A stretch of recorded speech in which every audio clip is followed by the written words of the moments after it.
अगर शहर कराची की बात की जाए तो इसे मुतादिद माहौलियाती और मौसमियाती तब्दीली के चैलेंजेस का सामना है, जैसे कि limited green spaces, heat waves, monsoon और समंदर की सतह में इजाफे की वजह से होने वाली अर्बन फ्लडिंग, फिजाई आलूदगी की बुलंद सतह, सनती फजले का पानी को आलूदा करना और पीने के साफ पानी तक नाकाफी रसाई। ग्लोबल क्लाइमेट रिस्क इंडेक्स की एक रिपोर्ट के मुताबिक मौसमियाती खतरात से दो चार ममालिक की फहरिस्त में पाकिस्तान इस वक्त 5वें नंबर पर आता है, जहां 1999 से 2018 के दरमियान मौसमियाती तब्दीलियों की वजह से मुताद्दिद जानें ज़ाया हुई और मौशी तौर पे 3.8 अरब डॉलर का नुकसान हुआ। 8 फरवरी को होने वाले आम इंतखाबात में कराची से 2 ग्रीन कैंडिडेट्स हिस्सा ले रहे हैं, जो आज़ाद उम्मीदवार के तौर पर सामने आए हैं। PS 1110 से अहमद शबर और PS 99 से इरम सलीम खान। अहमद शबर माहौलियाती तहफ़्फ़ुज़ मूवमेंट के बानी, पेशे के एतबार से इंजीनियर हैं और सालों से माहौलियाती कारकुन के तौर पर सरगर्म रहे हैं। हमारा इलेक्शन लड़ने का जो मकसद है वो एसेंशियली ग्रीन पॉलिटिक्स को या माहौलियात के ऊपर जो बेस्ड पॉलिटिक्स है, सियासत है, उसको आगे लेके आना। और सियासत मेरे हिसाब से एक नेगोशिएशन है कि सब लोगों तक सारी चीज़ें, तमाम चीज़ें किस तरह से मुहैया हों। जो इन्वायरमेंट का जो ताल्लुक है, माहौलियात का ताल्लुक है, वो आम जिंदगी के साथ है। हमारा जो इस दफ़ा का इलेक्शन के जो 7 पॉइंट एजेंडा है, उसमें number 1 SEPA Sindh environmental protection agency की ओवरहॉलिंग है। उसके ऊपर जो सिंध एनवायरमेंटल प्रोटेक्शन काउंसिल है वो पूरी होनी चाहिए थी, मगर वो फंक्शनल इस वक्त नहीं है। नंबर 2 हमारी प्रायोरिटी जो है पानी की है, जो कि 2023 में क्लाइमेट मार्च भी उसी हवाले से सिलसिले से हुई। हमारा जो वाटर टैंकर्स के खिलाफ केस है वो भी पानी के हवाले से था।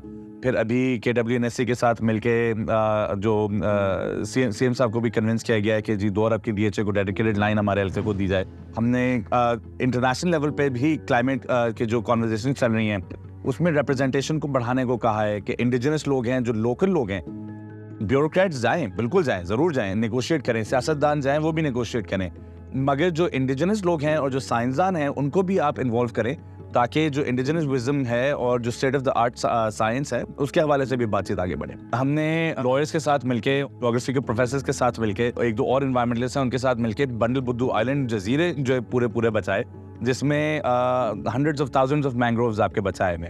जो केस हमारा चल रहा था कि हम लोग समझते हैं कि मलिर एक्सप्रेसवे सही नहीं बन रहा, मैं फिर हमने और हमारे साथियों ने एक और स्ट्रैटेजी अपनाई थी, वो था एशियन डेवलपमेंट बैंक को अप्रोच करना और उनको भी कन्विंस करना।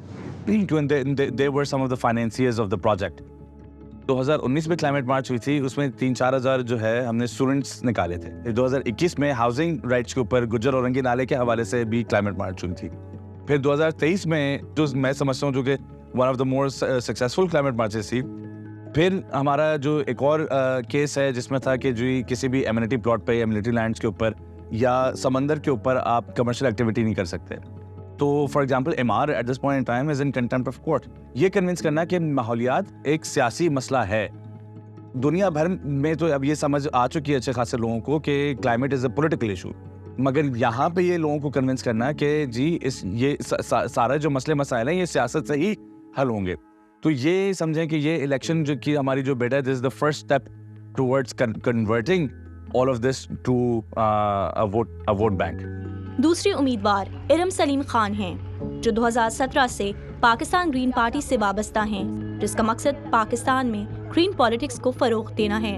मेरा शौक़ हमेशा नेचर से रहा है और मैं एनवायरनमेंट के ऊपर काम करना, एनवायरमेंटलिस्ट भी हूँ और ऐसे लोगों के साथ कनेक्ट होना मेरा शौक़ रहा है।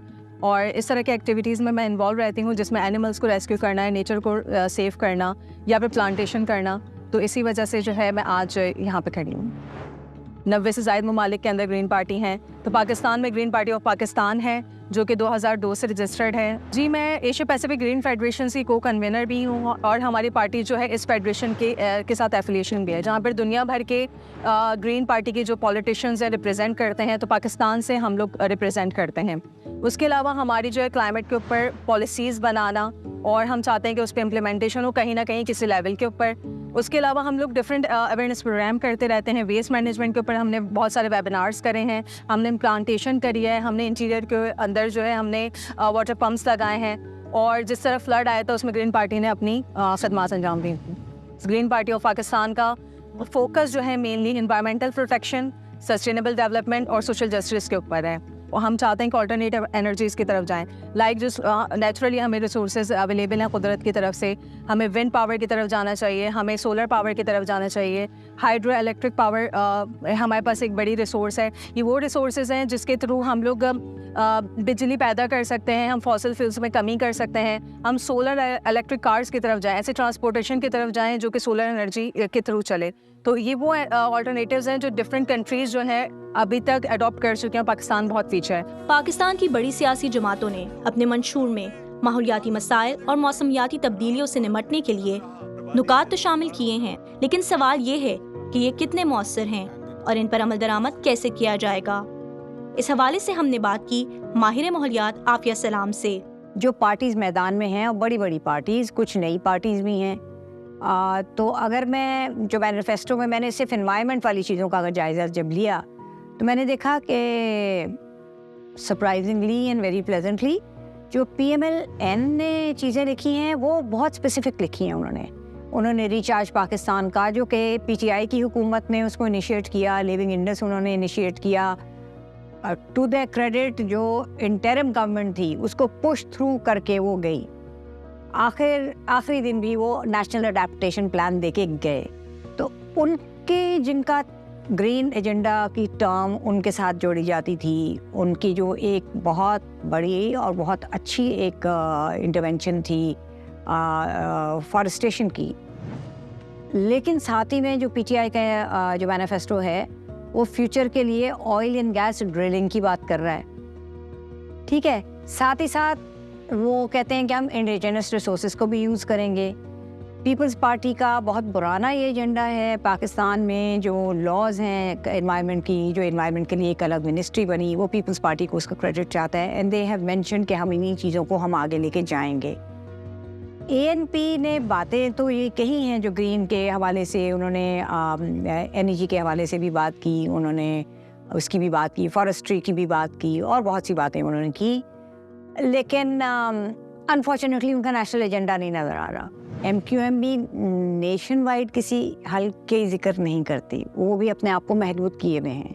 जमात इस्लामी ने भी कुछ इसी किस्म की बातें की हैं, लेकिन अगेन उनका आइडियोलॉजिकल बेंट ज़्यादा है, उसमें उस तरह से आपको वो नाम लेके नहीं किया कि हम किस प्रोजेक्ट को, किस ट्रीटी के लिए हम क्या एक्शन लेंगे। क्लीन ड्रिंकिंग वाटर की अगर वो बात करें कि हम कराची शहर के लिए ये करेंगे, उसके लिए क्या तरीका है आपको पता होना चाहिए। हमारा जो काउंसिल ऑफ कॉमन इंटरेस्ट है वहाँ पे फैसला हो चुका है, वाटर पॉलिसी आ चुकी है। तो आप जो बातें कर रहे हैं क्या वो वाटर पॉलिसी से मुतसादिम हैं या उससे फ्लो करेंगी? जो मैं स्पेसिफिक्स की बात कर रही हूँ, हमारी क्लाइमेट चेंज पॉलिसी है, हमारी जेंडर एक्शन प्लान बन चुका हुआ है। दुनिया हमें जिस नज़र से देखती है, हमारे वो गैप्स फिल करने की मुझे किसी मैनिफेस्टो में नज़र नहीं आई। इंडिजिनस रिसोर्सेज पे रिलाई करने की बात सब ने की है, PTI ने, उन्होंने एवरीबडी, आई मीन PMLN ने भी, पीपल्स पार्टी ने भी।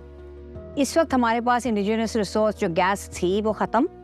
फ़िलहाल इंडिजिनस रिसोर्स थर्कोल है, उसके ख़िलाफ़ बात हम करते हैं तो ये आगे से कोई वो उसका वे आउट नहीं बताता कि अगर हम थर्कोल भी नहीं लेंगे, हमारे पास ये पैसे भी नहीं हैं कि हम बाहर से लेकर आएँ जो फ्यूल जिसके ऊपर हम डिपेंडेंट हैं, तो हम क्या करेंगे। 2016 में पाकिस्तान ने पायदार तरक्की के अहदाफ सस्टेनेबल डेवलपमेंट गोल्स SDGs को कौमी तरक्की के एजेंडे में शामिल करके 2030 तक इनको पूरा करने का अहद किया। ये नेशनल अडेप्टेशन प्लान तो चंद महीने पुरानी चीज़ है ना। इंटरिम गवर्नमेंट के आखिरी दिन ये रोल आउट हुआ था, जाहिर है उसी दिन तो नहीं बना था, उससे पहले उस पर काम हो रहा था। लेकिन उसकी गैर मौजूदगी में या उसके रोल आउट से पहले SDGs तो हम बहुत दिन पहले ना 2015 के बाद से हम 23 में हैं, 30 में वो उसका पीरियड ख़त्म हो रहा है। आपके ख्याल में उसमें से कितने SDGs के हम कितना % जा चुके हुए हैं? वो सारा ट्रैक्ट है, वो सारी चीज़ें डॉक्यूमेंटेड हैं। We are nowhere near meeting all of them by 2030। एक अगर वजह हो हमारे यहाँ इस बिगाड़ की, वो है गवर्नेंस के लैकिंग है। हमारे यहाँ लॉज हैं, अच्छी लॉज हैं, जहाँ जहाँ वो उसको एडहियर किया जाता है, हम देखते हैं कि चीज़ें ठीक होती हैं। अगरचे गुज़िश्ता दौरे हुकूमत में मलिक अमीन असलम वफाकी वज़ीर और वज़ीर आज़म के मुशीर बराए मौसमियाती तब्दीली रह चुके हैं, लेकिन इन इंतखाबात में ये बात खुशाइंद है कि पाकिस्तान में ग्रीन पॉलिटिक्स पर तवज्जो देने वाले मज़ीद उम्मीदवार इस जानिब रुख कर रहे हैं। ताहम ये तो वक्त ही बताएगा कि वोटर्स इनके पैगाम का क्या जवाब देते हैं।